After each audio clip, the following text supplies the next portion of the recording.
Welcome back. We talk about elections all the time these days, but don't think we've forgotten about our Healthy Tuesday segment. And today we're going to be talking about the DASH diet. What's a DASH diet? Well, if you are one of those who has hypertension or high blood pressure, there are ways in which by just curbing your diet, doing it the right way, you can bring those levels down. And Manjari with us here in the studio to help us about that. Tell us, what is a DASH diet all about? Hi, morning Sonal. DASH diet is actually dietary approaches to stop hypertension, and it was coined by the American Dietetic Association, but the WHO has now accepted it as a diet to manage and actually cut down hypertension. It's very, very simple. It emphasizes on two things: portions that you consume, and some minerals, calcium, magnesium, potassium, which help reverse the excess sodium that we consume. And that helps manages the blood pressure. You know, the BP which we look at is very simple to look at in numbers, but physiologically it's a big stressor for the body. You know, constantly high pressure on the arteries can be really bad and is a major risk for cardiovascular disease.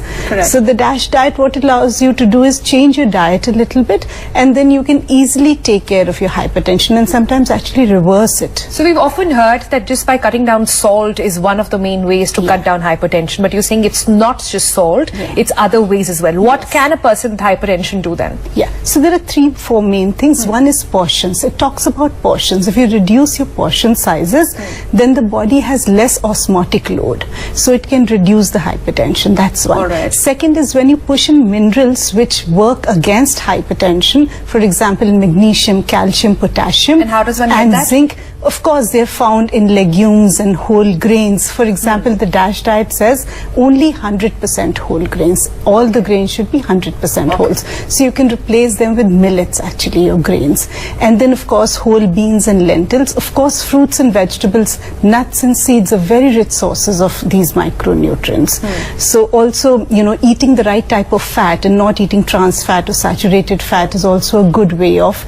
So it's a part of the DASH diet, really. Amount of alcohol and caffeine that you can consume is also mentioned in terms of DASH diet. Are there some certain big no-nos when it comes to the DASH diet? Some things that you should actually be avoided if you have hypertension? So one is mostly cook from scratch so that you have a control on how much sodium you're consuming. It says 2.3 grams, which is less than a teaspoon, around 5 grams of salt in the day, which is, if you cook on your own, it's very easy to control it. You know, if you're eating outside. Get that again, it's less than 5 grams of salt a day if you have hypertension. Less than a teaspoon less per than a day. teaspoon That's per the day. recommendation. 2.3 grams of sodium, which is equivalent to less than 5 grams of salt, actually.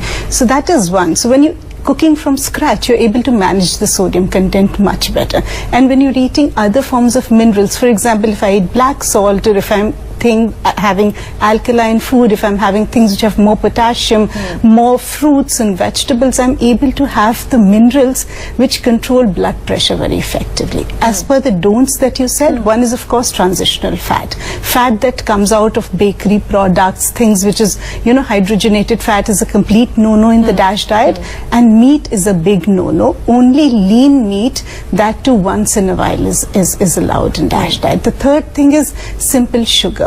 You know, also because this is a cardiometabolic diet, it also helps for people with diabetes or cancer or PCOS or other such cardiometabolic diseases.